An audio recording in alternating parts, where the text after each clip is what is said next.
Olá, seja muito bem-vindo a mais um vídeo aqui do nosso canal e no vídeo de hoje eu vou responder a essa afirmação que eu tenho certeza que você já viu por aí, que é essa ideia de que a depressão é um excesso de passado, né? E a ansiedade seria um excesso de futuro. Hoje não vamos falar de ansiedade, vamos falar de depressão. Será realmente que a depressão é um excesso de passado? Então vamos lá. Evidentemente que a depressão é um transtorno mental muito complexo, multifatorial. Tem várias coisas que fazem com que uma pessoa possa ter um quadro depressivo. Uma das principais é vulnerabilidade genética. Então, pessoas que têm parentes de primeiro grau que têm esse quadro clínico. Além disso, nós temos alguns traços de personalidade. Um deles, claramente, é o neuroticismo, que é uma sensibilidade a mais para emoções negativas. Nós temos traumas de vida, situações que aconteceram com essas pessoas que as tornaram mais propensas a ter a depressão, e o ambiente também, o ambiente estressante, principalmente dois ambientes que a gente passa a maior parte do tempo, que são trabalho e família. Então, tudo isso pode abrir um quadro depressivo numa pessoa. Então, simplesmente afirmar assim, a depressão é excesso de passado, me parece uma simplificação. Mas eu quero aproveitar essa frase para deixar aqui uma sugestão do modo como eu trabalho com meus pacientes, sobre qual é a relação saudável com o passado, certo? Então, como que seria a melhor forma da gente lidar com coisas ruins que nos aconteceram ou até mesmo erros que de fato nós tenhamos cometido no passado. Principalmente em relação a essa última coisa que eu mencionei aqui, quando você vai lá e comete um erro grave, né? Quando você faz uma coisa da qual você se arrepende muito, principalmente aquelas situações que são irremediáveis, né? Às vezes, sei lá, você quebra alguma coisa de alguém, um objeto, perde um objeto, bate o carro de alguém, alguma coisa assim. São coisas materiais e, na maioria das vezes, é possível reaver isso e, enfim, resolver isso que aconteceu. Só que existem algumas outras situações em que isso não é possível. E aí as pessoas elas são tomadas por um sentimento de culpa muito grande, de algo que não pode ser remediado, e aí essas pessoas começam num movimento ali psicológico de se martirizarem. Essas pessoas começam a ficar lembrando dessa situação do passado e alimentando pensamentos como: o que eu fiz? Como eu tive coragem de fazer isso? Eu estraguei a minha vida para sempre, eu estraguei a vida da outra pessoa, eu não posso ser uma pessoa boa, daqui em diante a minha vida não tem solução. E elas começam a ficar como se fosse uma lama, né? Como se esse ato do passado fosse uma espécie de lama, e essas pessoas ficam rolando nessa lama, repensando isso que aconteceu, como se elas se martirizando fosse um sinal de que elas são pessoas boas, porque elas estão se punindo. Essa não é uma relação saudável com o passado e com possíveis erros do passado.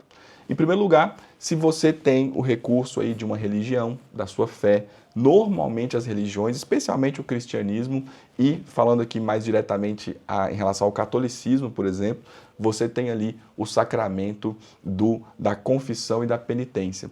Então você, né, se arrepende verdadeiramente do que você fez, você vai lá, confessa para o padre, você se livra de novas ocasiões de fazer aquilo de novo. Enfim, do ponto de vista transcendente, espiritual, você resolveu aquilo.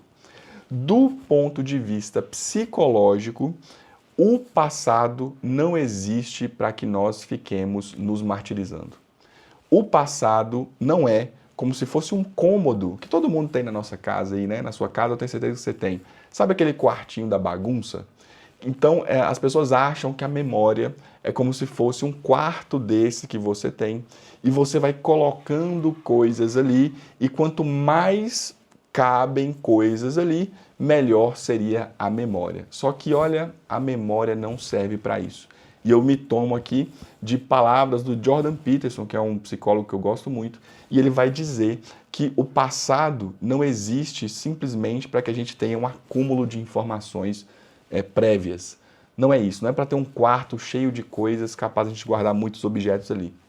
A memória existe para que nós avaliemos situações do passado e sejamos capazes de identificar padrões de comportamento que nos prejudicaram. Essa é a função da memória. Então, vamos supor que você aí teve um relacionamento muito ruim no passado, um relacionamento abusivo, que você demorou ali muito tempo para sair.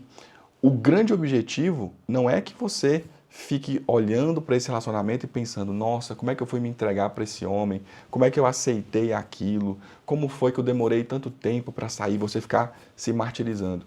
O grande objetivo, modo saudável de encarar isso, é você olhar para trás e pensar o seguinte: qual foi o padrão psicológico que me fez aceitar aquilo e demorar tanto tempo para sair? Será que eu tenho um complexo de inferioridade? Será que eu tenho uma ideia subjetiva e às vezes até irreal de abandono? Será que eu não tenho uma figura paterna, né, ali forte e eu estou buscando isso nele?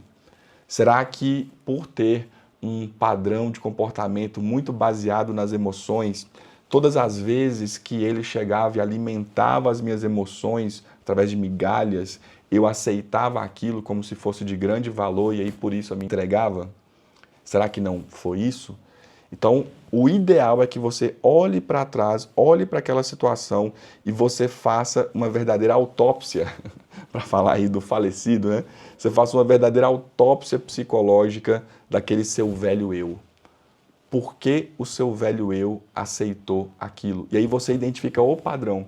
E aí você trata o padrão. E aí a terapia é muito útil nesses casos. Você fazer uma boa terapia. Esse, por exemplo, que é um tema que eu trabalho muito com meus pacientes em terapia. E a gente identifica esses padrões e a gente trata esses padrões para que essa boa relação com o passado, através da identificação e cura de padrões, nós consigamos melhorar o comportamento da pessoa no presente. Porque este é o grande problema. Quando você não resolve essas questões do passado, elas continuam interferindo no modo como você age no presente e, obviamente, qual é o resultado das ações do presente? O futuro. Então você acaba tornando o futuro uma repetição do passado. Então, essa, espero que tenha sido aqui uma dica psicológica super importante para que você pare de achar que para ser uma boa pessoa você tem que ficar se martirizando em relação a erros do passado. Isso não adianta nada. Você fica numa questão ali muito superficial, muito emocional, que acaba te impedindo de ter relacionamentos saudáveis, de prosperar lá no seu trabalho, de evoluir enquanto pessoa. Então isso não adianta nada. O que adianta é identificação de padrões. Por que eu repito esses padrões? Por que eu escolho sempre o mesmo tipo de relacionamento? Por que eu não deixo o passado no passado? Então, a partir de hoje, você vai ter uma visão muito mais racional do seu passado e, mais uma vez, eu te indico, se necessário, faça uma boa terapia. Agora, escolha, claro, um profissional que seja muito bom e muito capacitado, porque tem muitos profissionais por aí que ficam apenas ajudando a aumentar essa neurose do paciente, ou seja, fica conversando só sobre o passado, rodando em volta daqueles acontecimentos, sem que aquilo gere nenhum fruto, tá bom? Então escolha muito bem o profissional, passe a ter uma relação melhor com o seu passado, porque isso te ajuda no presente e aí você colhe um futuro muito melhor, tá bom? Já deixa o seu like aqui no vídeo, se você não é inscrito, faça a sua inscrição aqui no canal, compartilhe para que mais pessoas tenham acesso a esse conteúdo, porque pode ser um insight valioso que vire uma chave e mude a vida de muitas pessoas. Seja essa ponte entre um bom conhecimento de psicologia e saúde mental e as pessoas que você mais gosta, tá bom? Nos vemos no próximo vídeo.